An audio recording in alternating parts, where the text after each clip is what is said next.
government. How many shots were fired? 3. Any of them fired at me? No, All 3 at the president? All 3 at the president, and we have them. 2 of the shots fired at the president were splintered, but they had characteristics on them so that our ballistic expert was able to prove that they were fired by this gun. The 3rd shot, which hit the president, he was hit by the 1st and the 3rd. The 2nd shot hit the governor. The 3rd shot is a complete bullet that wasn't shattered, and that rolled out of the president's head. It tore a large part of the president's head off. And in trying to massage his heart at the hospital, on the way to the hospital, they apparently loosened that, and it fell onto the stretcher. And we recovered that. And we have that. And we have the gun here also. Were they aiming at the president? They were aiming directly at the president. There's no question about that. This telescopic lens, which I've looked through, it brings a person as close to you as if they were sitting right beside you.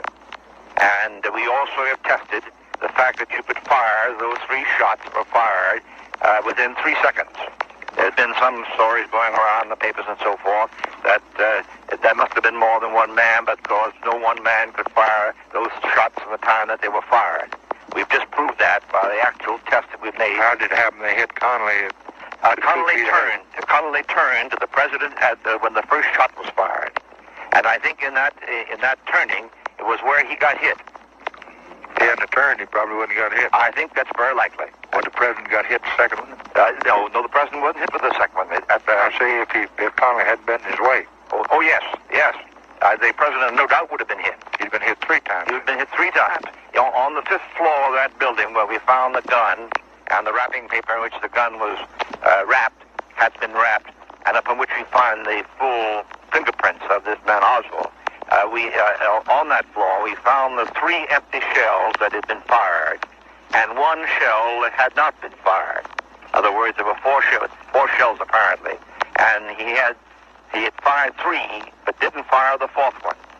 He then threw the gun aside and came down, and at the entrance of the building, he was stopped by a police officer, and some manager in the building told the police officer, well, he's all right, he works safe, you needn't hold him. So they let him go. That's how he got out. And then he got on a bus.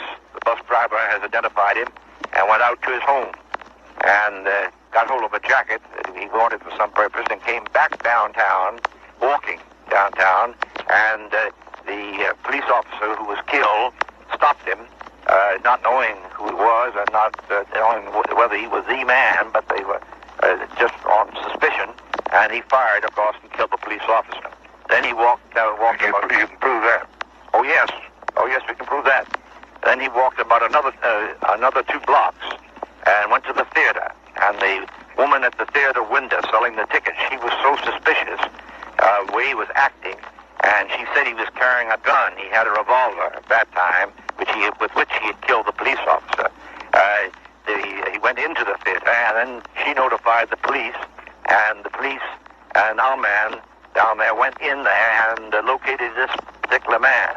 We had quite a struggle with him. He fought like a regular lion, and he had to be subdued, of course, and was then brought out and, of course, taken to the police headquarters.